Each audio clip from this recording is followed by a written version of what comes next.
पृथ्वी पर कोई ऐसा स्थान भी है जहां जीवन जीने के लिए कोई उम्मीद नहीं है? आपको ये जानकर हैरानी होगी कि इथियोपिया में स्थित डैलोल में जीवन जीने की कोई उम्मीद नहीं है। इस स्थान पर क्या कमी है जो जीवों को जीवित रहने से रोकती है? डैलोल पृथ्वी पर सबसे चरम वातावरणों में से एक है। ये एक ज्वालामुखी विवर या क्रेटर के शीर्ष पर स्थित है और परिस्थितियां बहुत ही गर्म, अम्लीय और लवणीय हैं, जिस कारण जीवन जीना मुश्किल है। आइए हम पृथ्वी पर जीवन को और अधिक विस्तार से जानें।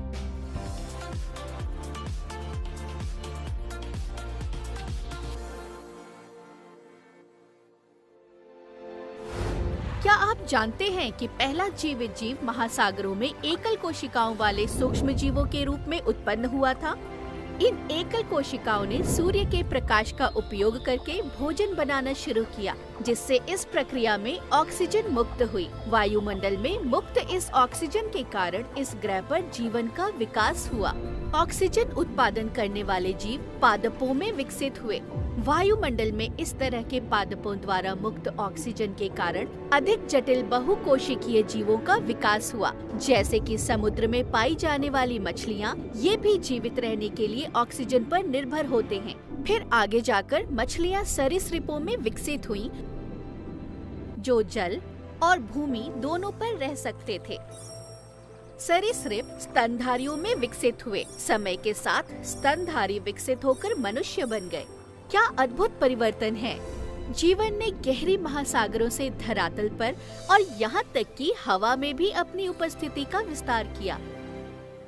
पृथ्वी पर जीवन को दो प्रमुख श्रेणियों में वर्गीकृत किया गया है, जिन्हें पादप जगत और जंतु जगत कहते हैं। पादप जगत में पृथ्वी पर उपस्थित सभी प्रकार के पौधे शामिल हैं, जबकि जंतु जगत में पृथ्वी पर जीवित पौधों के अलावा सभी जीव शामिल होते हैं। पादप जगत और जंतु जगत दोनों ने एक दूसरे के साथ घनिष्ठ संबंध विकसित किया है। पादप जंतुओं को खाद्य और पोषण प्रदान करते हैं, जबकि जंतु अपने मल द्वारा मृदा को समृद्ध करते हैं, जो पादपों के विकास में सहायक होता है। बदले में पादप ऑक्सीजन मुक्त करते हैं, जो जंतुओं की जीवित रहने के लिए आवश्यक है। इसी तरह जंतु कार्बन डाइऑक्साइड मुक्त करते हैं, जिसे फिर से पौधों द्वारा अपना भोजन बनाने के लिए ग्रहण किया जाता है। इस प्रकार का संबंध, जहां एक ही आवास में दोनों जीव एक दूसरे से लाभान्वित होते हैं, सहजीवी कहलाते हैं। इससे जीवन का एक अनूठा प्रांत बनाने में मदद मिली, जिसमें भूमि, जल और वायु का एक संकीर्ण क्षेत्र शामिल था। इसे जीव मंडल के नाम से जाना जाता है। ये अनोखा संबंध प्राकृतिक घटनाओं जैसे बाढ़, सुनामी और भूकंप के आने से प्रभावित होता है।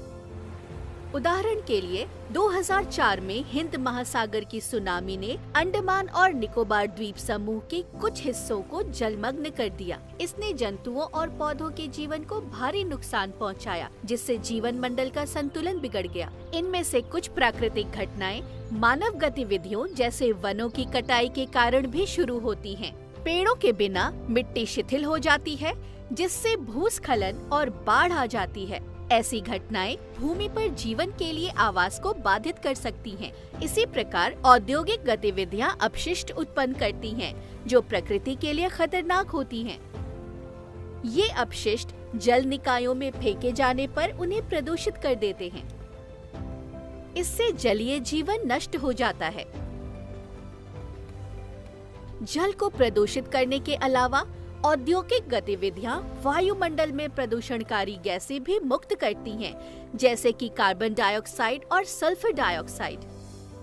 क्या आप जानते हैं कि कार्बन डाइऑक्साइड ग्रह की ऊष्मा को संग्रहित कर सकता है? वायुमंडल में कार्बन डाइऑक्साइड का स्तर बढ़ने से ग्रह के तापमान में वृद्धि होती है, जिससे ग्लोबल वार्मिंग बढ़ती है। ये जीव मंडल को कैसे प्रभावित करता है?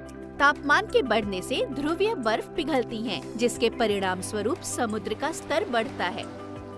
इस प्रकार तटीय क्षेत्रों में जीवन निर्वाह के डूबने का खतरा होता है। साथ ही बढ़ा हुआ तापमान जीवन के अस्तित्व के लिए अनुकूलतम परिस्थितियों को बदलकर पादपों और जंतु जीवन को नष्ट कर रहा है।